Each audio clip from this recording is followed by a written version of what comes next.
In today's class, we'll discuss about different inspection and testing methods we perform on casting in order to find the defects.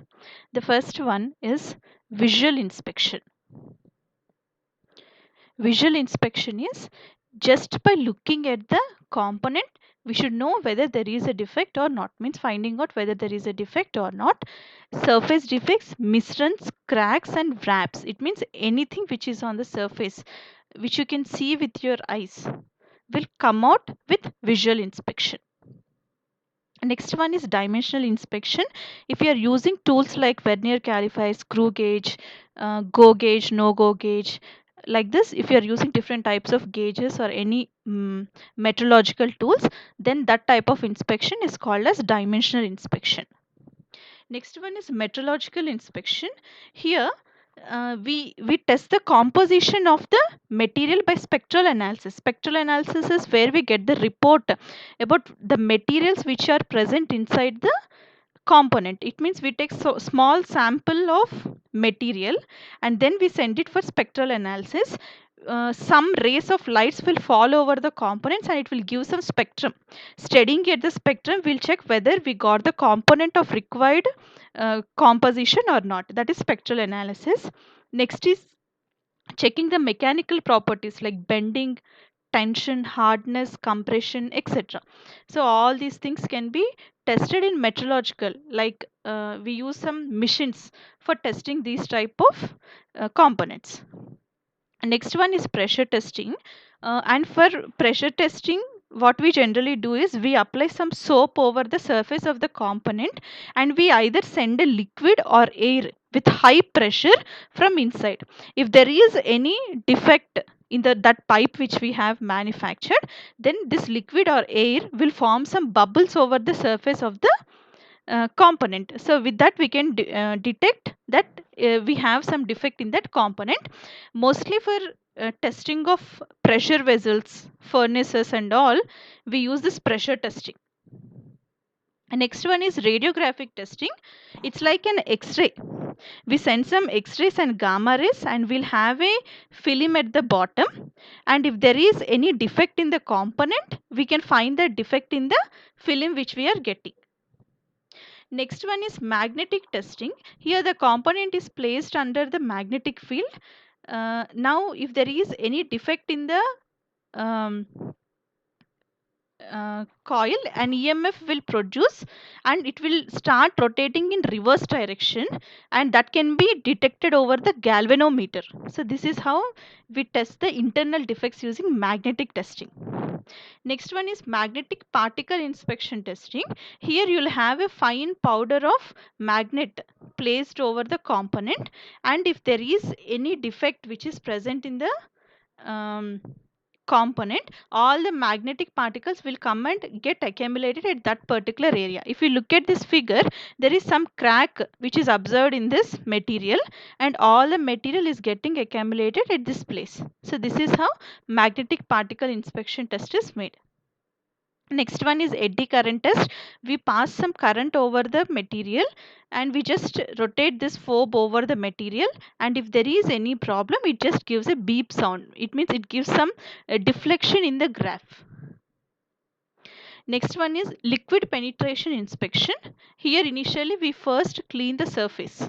After cleaning the surface, we fill this, we apply some liquid over this.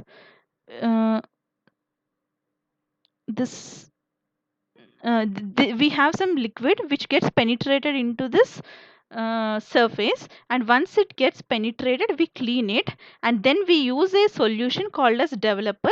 This developer will show the component, means it will highlight the component and it will show us. So this is liquid penetration test. Next one is ultrasonic test. In case of ultrasonic test, we send some ultrasonic rays into the component, and if there is any fault inside, it means if you have any defects inside, it gives you the deflection in the graph, and at the same time you will get some sound. So these are the different types of inspections which we have in casting. Now, let us see how this casting is useful when compared to other methods of manufacturing.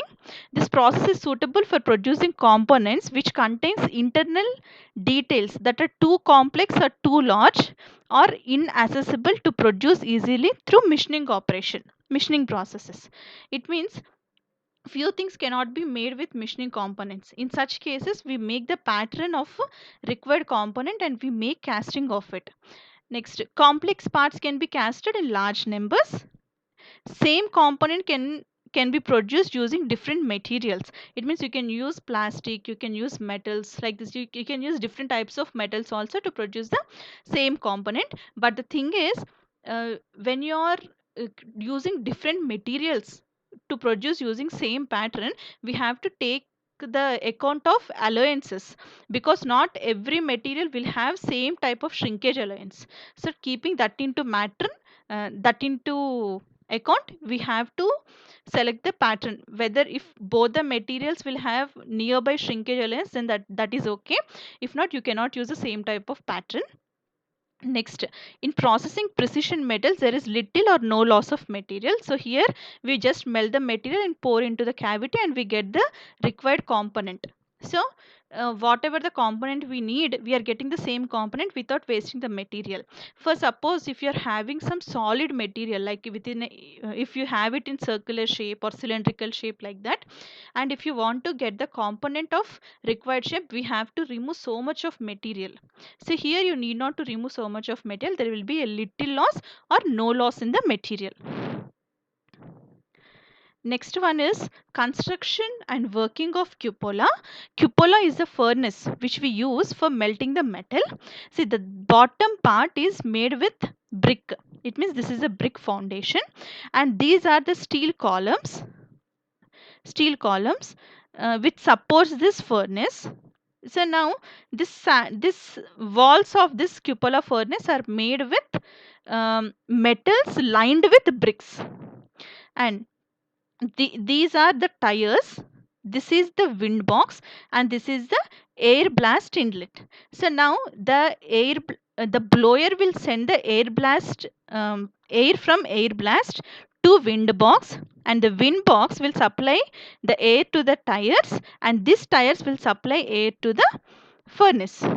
So this oxygen, means whatever the gases you are getting from the atmosphere, will be used for burning of this fuel inside. So this is a spark arrestor. This is for controlling the spark and also to send out the emitted gases.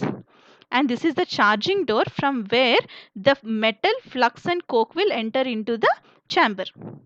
So here it is a melting zone, reducing zone and combustion zone. So melting zone will have higher temperature. Here the oxygen will react with other components like ferrous, and it forms new components, and this is a combustion zone. Now after passing through all these zones, you will get the required component, and this is the well from where the component will come out, means the molten metal will come out. And now you have slag holes here.